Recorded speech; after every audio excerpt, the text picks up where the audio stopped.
2,000 years later.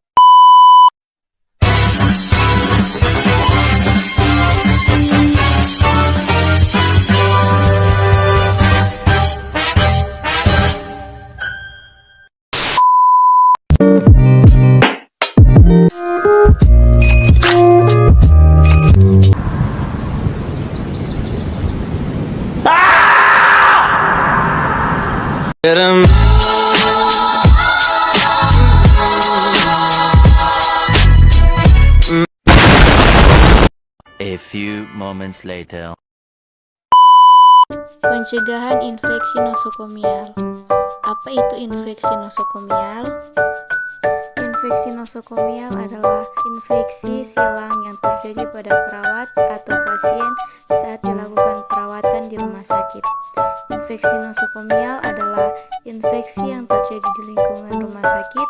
Seseorang dikatakan mengalami infeksi nosokomial jika infeksinya terjadi ketika sedang berada atau menjalani perawatan di rumah sakit.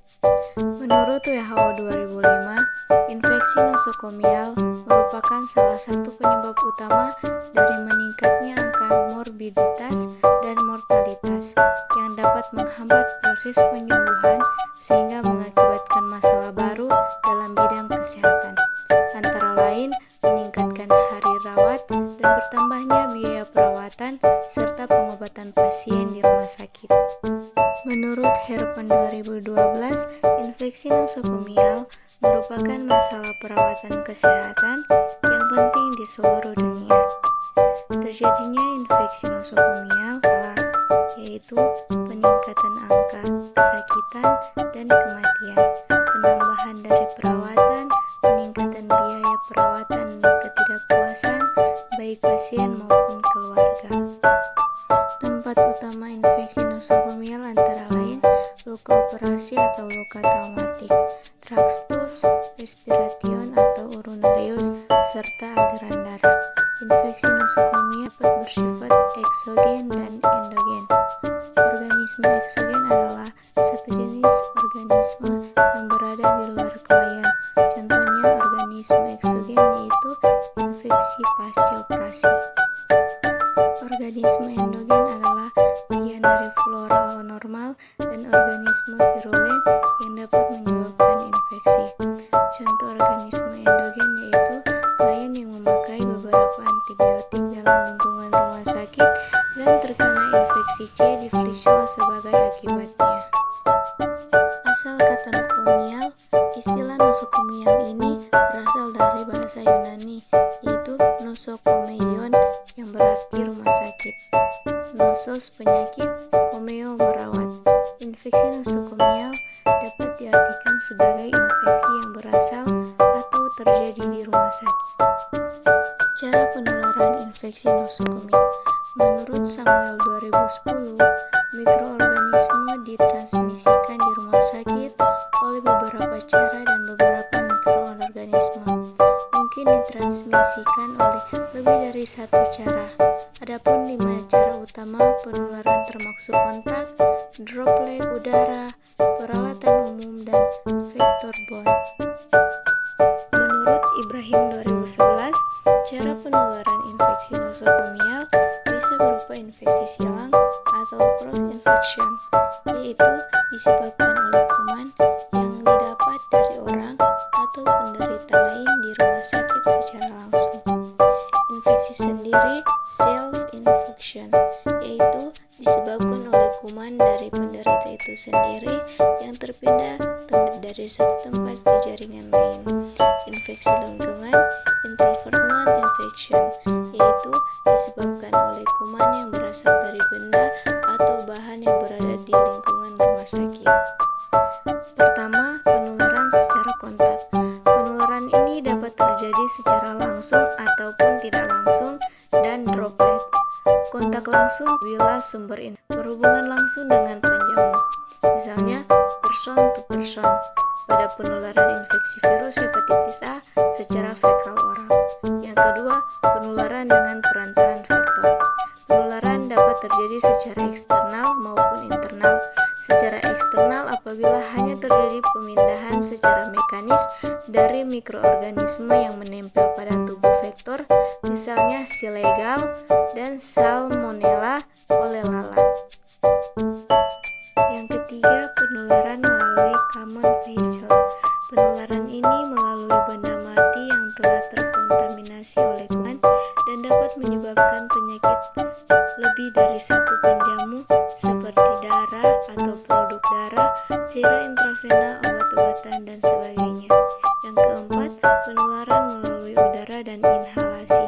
Penularan ini terjadi apabila mikroorganisme mempunyai ukuran yang sangat kecil sehingga dapat mengenai penjamu dalam jarak kecil sehingga dapat mengenai penjamu dalam jarak yang cukup jauh dan melalui saluran pernapasan. Tujuan dari program PPI adalah untuk meningkatkan kualitas pelayanan rumah sakit dan fasilitas kesehatannya melalui pencegahan dan pengendalian infeksi, melindungi sumber daya manusia, kesehatan, dan masyarakat dari penyakit infeksi yang berbahaya, serta menurunkan angka kejadian infeksi nosokomial. Selanjutnya, pencegahan infeksi nosokomial. Untuk mencegah infeksi nosokomial adalah memutus cara penularan yang berhubungan dengan prosedur perawatan peralatan. Yang pertama, dekontaminasi, 2, pembersihan, 3, sterilisasi atau disinfeksi tingkat tinggi harus diperhatikan sebelum peralatan digunakan kembali. Selanjutnya, pengaruh nosokomial bagi tenaga kesehatan atau perawat. Patogen yang bertanggung jawab atas infeksi nosokomial adalah bakteri, virus, dan jamur.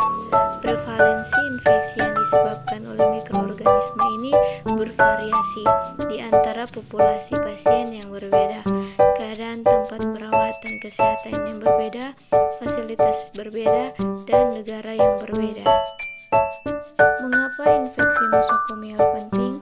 Kaitannya dengan infeksi lain tentu bisa saja ada, bisa juga tidak. Contoh, orang yang mengalami beberapa jenis infeksi, misalnya HIV, daya tahan tubuhnya melemah, sehingga lebih rentan terinfeksi juga secara nosokomial.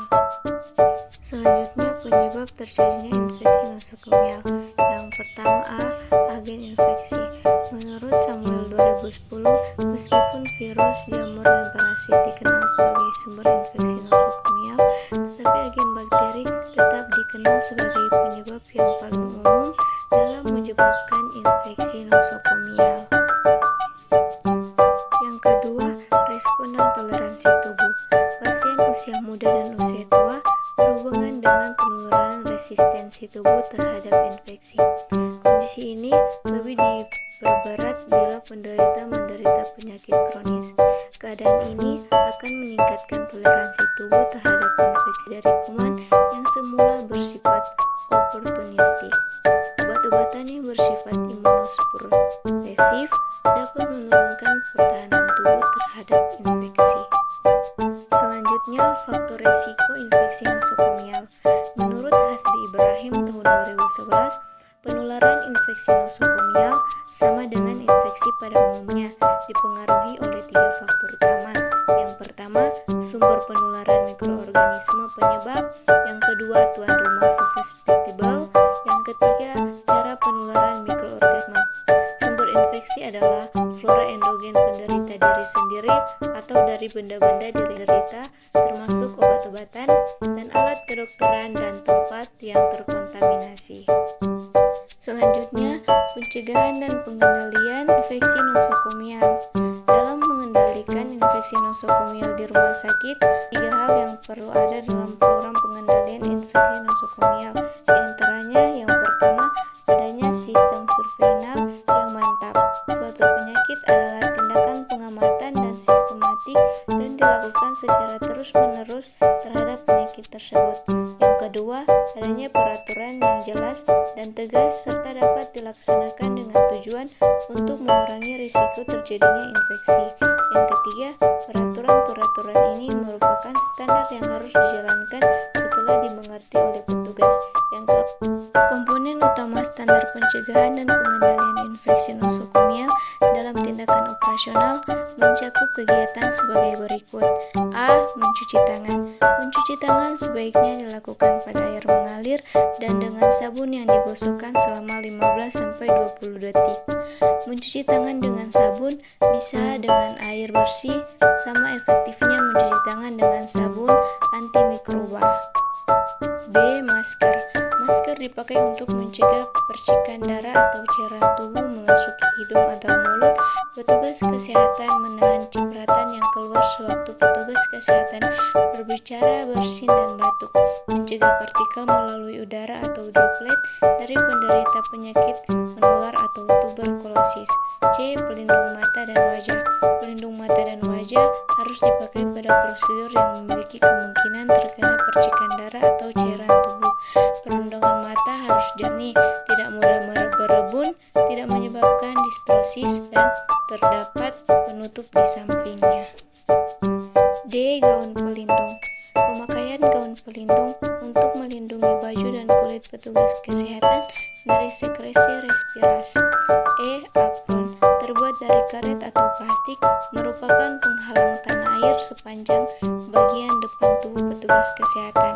Apron harus dikenakan di bawah lindung ketika melakukan perawatan langsung pada pasien, membersihkan pasien, atau melakukan prosedur saat terdapat risiko terkena tumpahan darah atau cairan tubuh.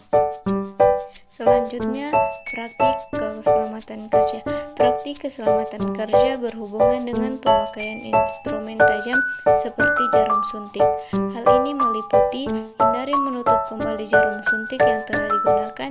Bila terpaksa dilakukan, maka gunakan teknik satu tangan untuk menutup jarum. Hindari membengkokkan, menghancurkan, atau memanipulasi jarum suntik dengan tangan, serta masukkan instrumen tajam ke dalam wadah yang tahan tusukan dan tahan air. Berikutnya, perawatan pasien. Perawatan pasien yang sering dilakukan meliputi tindakan pemakaian kateter urin, pemakaian alat intravaskular, transfusi darah, pemakaian ventilator, dan perawatan luka bekas operasi. Kateterisasi kantung kemih membawa risiko tinggi terhadap infeksi saluran kemih atau ISK. Penelitian menunjukkan bahwa kebanyakan ISK nosokomial terjadi akibat instrumentasi tractus urinarius, kateter yang dimasukkan melalui aliran darah vena atau arteri melewati mekanisme pertahanan kulit yang normal dan penggunaan. Selanjutnya, penggunaan antiseptik. Larutan antiseptik digunakan untuk mencuci tangan, terutama pada tindakan bedah, pembersihan kulit sebelum tindakan bedah lainnya.